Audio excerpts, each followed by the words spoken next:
A game designer spends time working to balance the tenets of power to make things enjoyable, and in the context of Diablo 2, it becomes a unique balance where one has to consider a class's stamina, its strength, the variety of playstyles, its efficiency, the ease of gameplay, and finally if it's suited for all the game's challenges. Then the game designer said, fuck it, I have to go home and make Paladin good every single thing, and voila, here we are. Paladin is almost an enigma, pun intended, of game design. Seldomly does a single class the player can choose have almost everything you could ever want.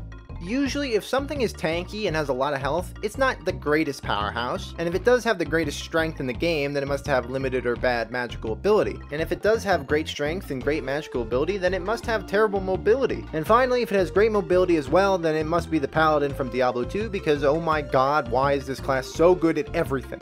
Uniquely possessing two trees that are essentially passive and one tree devoted to combat abilities, this class is frightful. It puts the bullshit in bullshit. It has so few downsides, being outstanding in group play to the point of completely destroying the balance of the game. Give me a group of 8 paladins in good gear and the burning hells become the burning smells because they ain't got no shit on that. Paladin has top tier build after top tier build, almost to the point of nonsense, and we'll be talking about them all as we try to find any reason why I wouldn't consider the Paladin to be the best class in Diablo 2.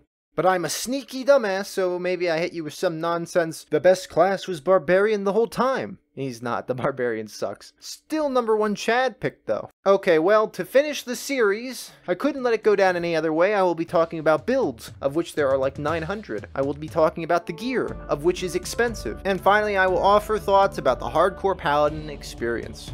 Let's evaluate the skill trees a little more, real quick. Like I said, the Paladin's attack skills really come from only one tree. Despite this, the class has so many options for killing things. You know you're a good class when you're competitively able to kill things with your mere presence. Here we have offensive auras. It's like Axe body spray or some shit. This tree has received lots of changes over the years, usually to diminish the unreasonable strength of things like thorns, for example. Still gonna be ridiculous with this patch of the game. Paladin defensive auras is probably the best tree in the game for keeping you and your allies alive.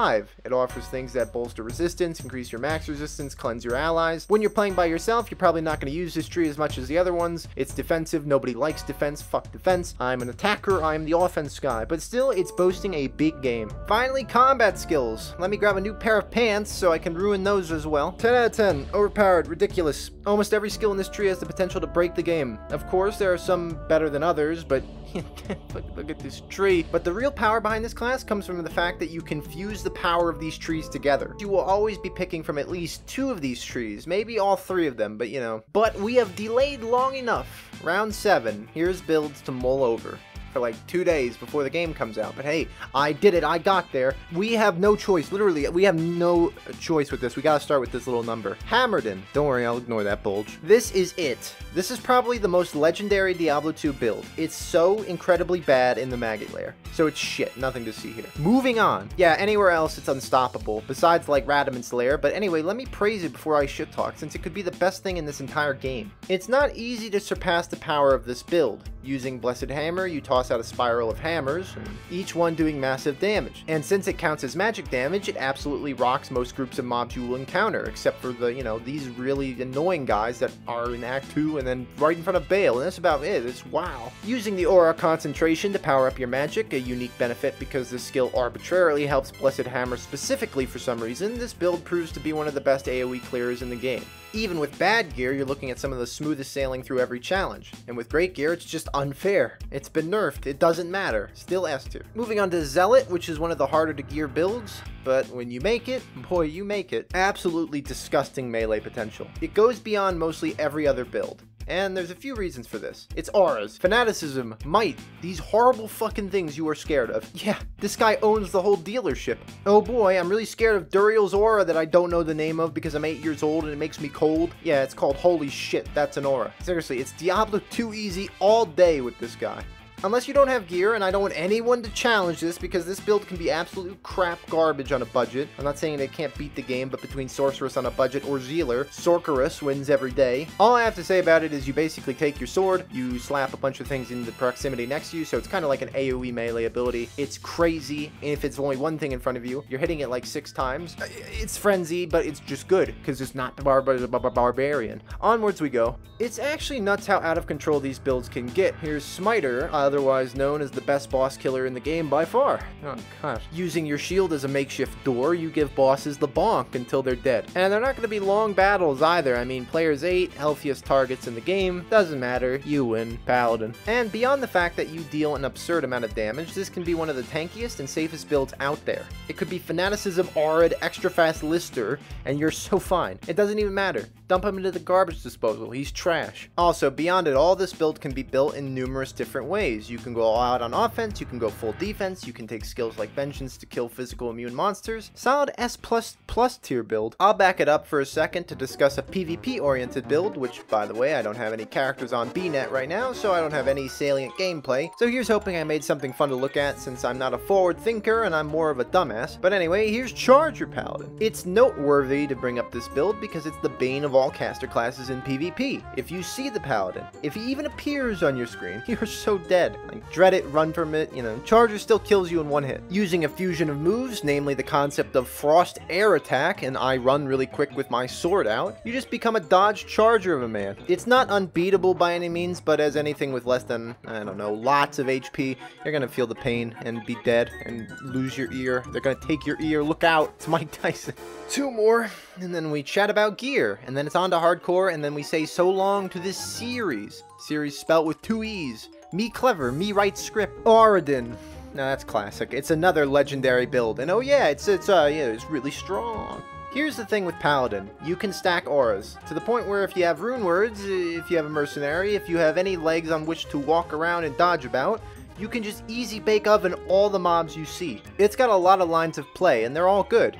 Yes, fire goes down harder than any other Auradin, but you can have rune words granting you the auras of different types than the one you're naturally using. Seriously, why are rune words like this? Anyway, with all the auras at your disposal, whenever you want them, as long as you need them, you just use them. Brutalize the field and move on to the next sorry group of enemies. Ridiculous. And then you use thorns if you want to reflect the balls out of things, and then don't forget you can be a Sealer basically, and just slap things in your face. Why is this possible? And it leads me to my final build. The Tesladin is a Holy Shock Paladin. Now that sounds underwhelming, but realize that you are not the one generating Holy Shock. Instead, you have 2 Dream Rune Words granting you a 30-point aura. Instead, you can run Conviction to pierce the resistance of everything around you. Oh, except wait, remember something. Something I won't stop mentioning in every single video. You might say I've brought it up an infinite amount of times. Yeah, the Merc has infinity, so now you have 2 amazing auras that aren't even coming from you. So what does this mean? It means you make yourself a Sealer and become the god of Diablo 2. Unstoppable, unkillable, and why is Barbarian so less good compared to Paladin? Okay, yeah, so long story short, you have AoE plus your mercenary slaughtering things not in your direct focus, while you brutalize anything with single target melee. One drawback is that you must destroy your wallet or call your boss and request that he sucks eggs while you just farm runes all day. This leads us right into gear, look at that, we're here. For gear with Paladin, it's kind of all over the place. You want to have good stuff to be tanky above mostly anything else, the best pieces make you tanky and stronger,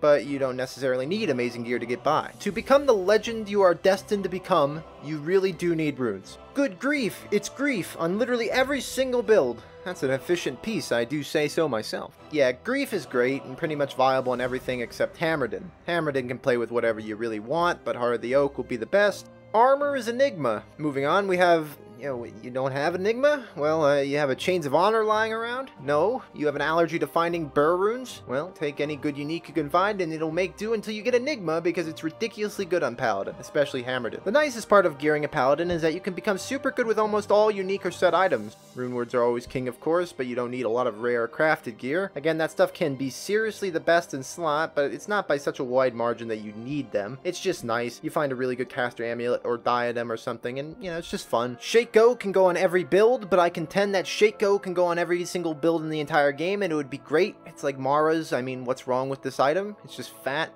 We all like a little fat stat line. One thing that is hard, and that's finding runeword bases. You want some amazing ones on Paladin, especially for Smiter. Exile is one of the greatest Paladin runewords in the game, and finding a superpowered, superior, ethereal something something shield is hard. But when you have it, it's something to behold. For the last time, let's hit up hardcore.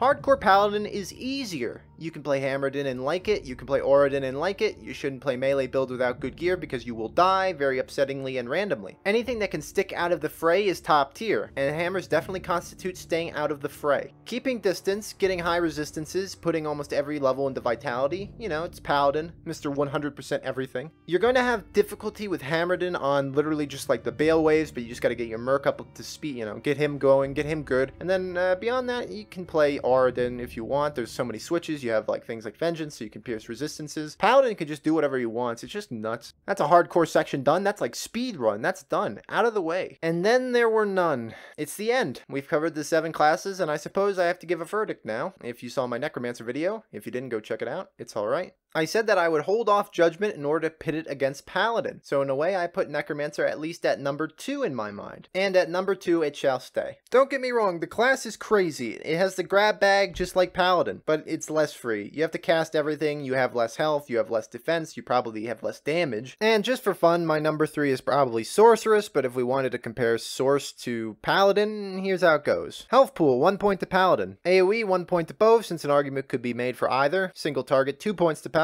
Mobility, point to Sorceress, but Paladin probably has the second fastest movement in the game without Enigma. You know, absolute football player, this guy. I could go on a little more like this, but Paladin wins. Immunities absolutely kill Sorceress. The risk of death is far higher. Lots of reasons, you know. So in the end, we have found it. The Paladin is the best class in Diablo 2. Except that's just objectivity talking. The far superior Chad's subjective logic would dictate that the best class in Diablo 2 is all of them. This game has a roster that is stacked with dozens of playstyles, so many options, and fuck it, I like Barbarian. So to me, Barbarian is actually the best class in Diablo 2. And you might love something beyond everything else, and for you, that's the best class in the game. That's what makes Diablo 2 so good. It gives you that connection. If you liked to build as a kid and it was hot dog ass, it didn't matter. And it still doesn't matter how objectively good or bad something is. The design, the impact, and the feeling of the game is just perfect. Diablo 2 is the best class in Diablo 2. And with that, we're done here. What a productive couple of months it's been, you know? I've been floored with the amazing support and kind words from people on this series. I love games, I love being dumb as shit, and I really love chatting about these topics with all of you. So thank you for watching. I sincerely mean that. That's written. It's written right here, but I'm saying it. Like, thank you. I appreciate it. It's really nice of you to be watching my stuff. And I hope you'll be there to see what nonsense I come up with next. You have been here with Seer, and I'll see you in the next one.